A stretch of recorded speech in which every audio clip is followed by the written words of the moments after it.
ইউসুফ আলাইহিস সালামকে কুয়ার ভিতরে ফেলে দেওয়া হলো। 11 ভাই মনে করেছে কুয়ার ভিতরে ফেলে দিয়া ইউসুফ আলাইহিস সালামকে মেরে ফেললাম, কিন্তু তারা বোঝে নাই আসল কামটা কি হয়েছে। এটা তো কুয়া নয়, এটা একটা টানেল, এটা একটা সুড়ঙ্গ। একদিকে কেনান হলো তার এক মুখ, ওই সুড়ঙ্গের এক মুখ হলো কেনানের। কেনান ইউসুফ আলাইহিস সালামকে ফেলে দেওয়া হলো কুয়ার ভিতরে মারার জন্য, কিন্তু আল্লাহ পাকের ইচ্ছা ইউসুফ আলাইহিস সালাম মরবে না। এই টানেলের অপর প্রান্ত মিশরের সিংহাসনের টানেলের এপার দিয়া ইউসুফ আলাইহিস সালামকে ঢুকালেন, অপর প্রান্তে মিশরের সিংহাসনে ইউসুফকে আল্লাহ বসাইয়া দিলেন। হযরত ইয়াকুব ছেলের জন্য অধৈর্য হলেন না।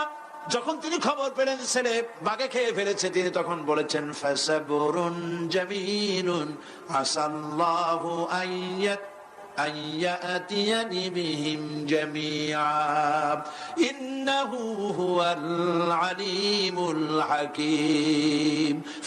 ফাসাবরুন জামিল, আমি উত্তম ভাবে ধৈর্য ধারণ করলাম এবং আমি বিশ্বাস করি আল্লাহ রাব্বুল আলামিন আমার হারানো সবকিছু আমাকে ফিরিয়ে দিবেন। বহু বছর পর যখন হযরত ইউসুফ আলাইহিস সালাম প্রেসিডেন্ট হয়েছেন মিশরের, 11 ভাই গেল সেখানে সাহায্য আনার জন্য। সেই ঘটনা তো শোনাবো না, এমনি বলে যাচ্ছি। এরপরে তিনি তাদেরকে পরিচয় দিলেন, ওরা ভয় পেয়ে গেল।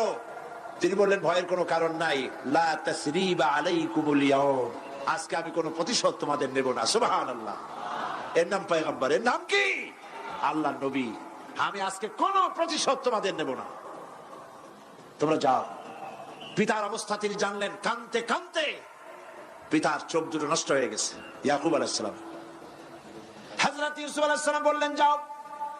নিজের জামাটা খুললেন, গায়ের জামা খুলে বললেন ভাইরা আমার এই জামা নিয়ে যাও, আর আমার আব্বার চোখের উপরে এই জামাটা রেখে দিও।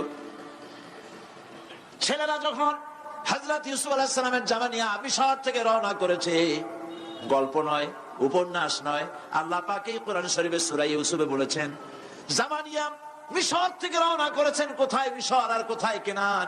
কেনানে বসে হযরত ইয়াকুব আলাইহিস সালাম বলছেন তোমরা যদি আমাকে মতিভ্রম পাগল যদি মনে না করো তাহলে একটা কথা বলি, আমার নাকে এখন আমি ইউসুফের গন্ধ পেতেছি। তোমরা যদি আমাকে মতিভ্রম না করো তাহলে আমি বলি আমি কিন্তু ইউসুফের গন্ধ পেতেছি। সুবহানাল্লাহ। হযরত ইউসুফ আলাইহিস সালামের জামা এনে ভাইরা যখন হযরত ইউসুফের চোখের উপরে রেখে দিলেন, হযরত ইয়াকুবের দুটো চোখ সাথে সাথে আল্লাহ ভালো করে দিলেন।